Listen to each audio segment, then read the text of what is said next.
First question's from Kirsten Watson. Go ahead. Hey, Dave. Hope you're well today. I was thinking kind of just with playing in a series with a team so closely together, what are the challenges of such a quick turnaround when going against the same team? I think the main challenge, it's really accentuates the cat and mouse game, more the pitch versus hitter versus pitcher. We're very familiar with those guys as they are with us. So now you get guys that have just seen each other recently, and it's kind of, you're going to keep doing the same thing, or you're going to kind of mix it up. So that's kind of it. I know our fans are excited to get the Padres and looking forward to this series. And after the game on Tuesday, you mentioned with Julio's outing, he was setting the tone as you were entering this series. How do you hope to carry momentum over from that game into this one? Yeah, I mean, I really do believe that momentum is the next day starting pitcher. I think that we're, as a group team, we're all ready for this series. But I think that Walker sets the tone, and he's an easy guy to bet on. And then lastly, with McKinstry at second base today, what are you just seeing with him in the infield that you're liking?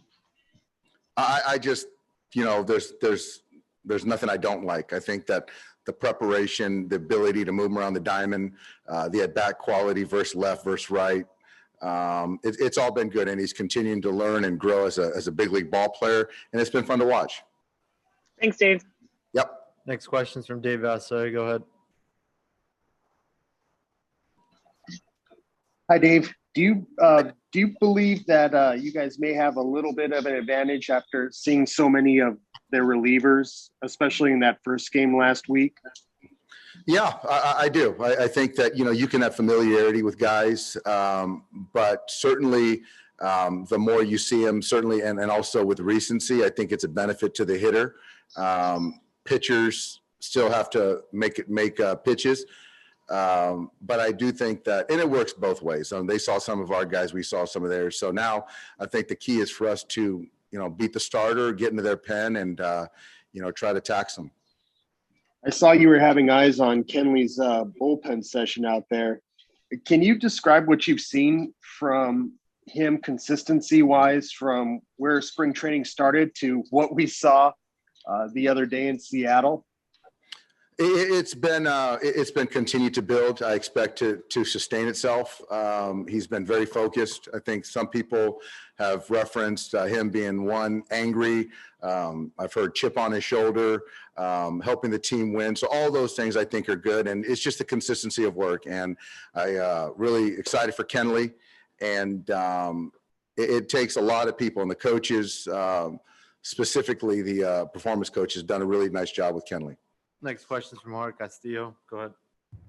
Dave, with Kenley, is he working any differently these days, with these bullpens and between outings? He's throwing a little bit less. And he's also, you can see his body is trimmed down a little bit more throughout the offseason. He started work on more twitchy things, and I think that's translated really nicely. And when you watch him throw that bullpen, is his stuff, even just in a bullpen, more explosive than maybe in the past? Yeah, it is. I think part of it is all the stuff that we've talked about, but also he's just not throwing as much as he has in the past. And then Mookie's obviously in there today. Is it just a pain tolerance thing? Is it still bruised up, or? I would guess there's some discoloration, but if he's in there, staff feels he's good to go. I'm happy about it. And with Walker, obviously the point is to not let the other team score runs, and he's done that well. But why do you think he's not striking out as many guys as usual? There's a lot that goes into it. I think that, with his delivery, he's kind of like a sports car in the sense of just the fine tuning of the delivery. He's very in tune with his delivery. And I think that some things with the delivery has allowed for hitters to see the ball a little bit longer. So I think he cleaned that up his last pen. So it should be different tonight going forward. And I saw Gavin Lux on the field taking ground balls. Is he still going to take BP today and then live at bats this weekend? Yeah, he's going to head out to drive out to Arizona, I think, tonight. And he'll take at bats Friday and Saturday, see how Sunday is. If need be, we'll take some at bats on Sunday and then come join us on Monday if all goes well. Thank you. Yep.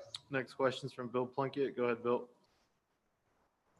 Yeah, Dave, we talked to Cody earlier. He's taking BP on the field today. What should we take from that? Yeah, I think just kind of the win of getting him getting him in a group. I think that now that we kind of understand what the diagnosis is, I think it's helped him move forward a little bit.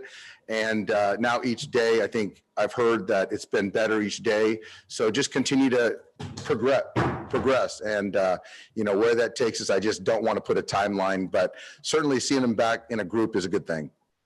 And just throwing Tony Gonsolin's name out there. Have you heard anything from Arizona on how he's doing? I haven't, Bill. I'll check in here in the next day or two, but I haven't heard. Thanks. Next question's from Ron Cervenka. Go ahead, Ron. Yeah, Dave, do you have an update on Joe Kelly, and might there be surgery in his future, or is that off the table completely?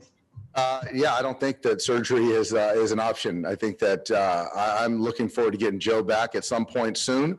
What that is, I don't know. But everything I know that he's at the alt site and he's kind of working and progressing each day.